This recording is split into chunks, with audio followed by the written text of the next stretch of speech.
Right, so this is a question that gets asked a lot.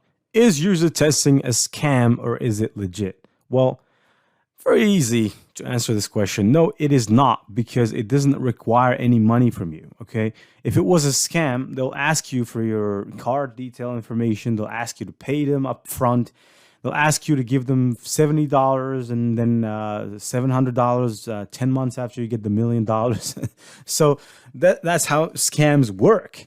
But this is not a scam because basically all you need to do is to sign up, mainly using your own Google account. Your Google account is your PayPal account. If you have used that Google account to create a PayPal account, then you can get paid using your PayPal email address. And basically, this is not a scam. This is completely legit. Have no doubts about this. User testing is completely legit. So there are some people that make hundreds of dollars from it every day. It's basically a side hustle. It depends on where you are and your geographical location. For example, if you're in the United States, $100 a day wouldn't do much, wouldn't suffice.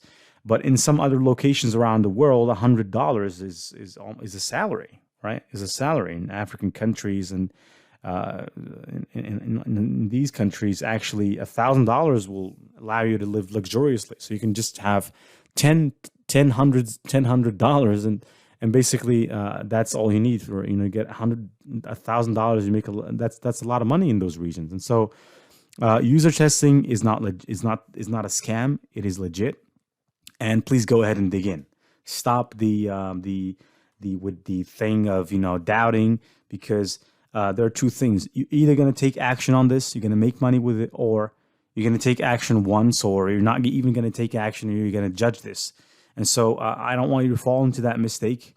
Go ahead and judge it for yourself, even though you might find some videos on YouTube claiming that this is a scam and that it doesn't work and that they make money with it, or that some bloggers would actually tell you, or this doesn't work. My advice to you is this always worked for me. And I want to give this to you as a piece of advice. What doesn't work for somebody else doesn't have to mean that or doesn't necessarily mean it won't work for you. So somebody, for example, you can take Udemy as an example. There are Udemy instructors that haven't made $1. There are Udemy instructors that made tens of thousands of dollars, and they're making tens of thousands of dollars per month. There are YouTubers who weren't successful on Udemy, but were successful on YouTube.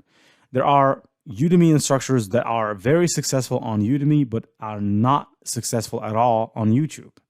And so there is no law. There's no particular law for whether this is going to work for you or not. But what I can honestly tell you, this will work for you if you treat it as a side hustle, if you allocate some time to work, if you have an app installed on your computer, if you're vigilant, if you're watching out for new tests that are and applying for tests all the time, you will make money with this. You'll definitely make money with this kind of mindset. But if you are lazy, if you complain a lot, if you have a lot of self-doubts, you don't believe that this is going to make you money, then how is it going to make you money?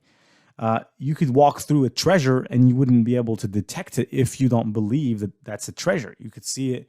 You could say, well, that's not really a big deal. Let me just walk through it. While on the other hand, another person might walk through that same place and discover that that's a treasure and take it and become rich. And so sometimes half the battle is with ourselves. Half the battle is with ourselves, really, generally. And I can tell you this from experience. I can honestly report to you the difference that took me from earning $0 to $100, and from $100 to $1,000, and from $1,000 to $10,000 now, even more so. The only thing that allowed me to jump from this to this is, to put it simply, is just belief. It's just belief. I believed in my ability to make that money, and when the belief was in sync with my actions, it happened. It happened, and I wasn't shocked. I wasn't even shocked when that happened. And so make sure you keep the belief until you complete the course.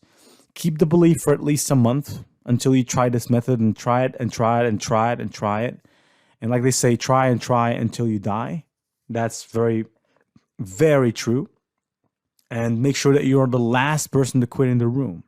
Okay?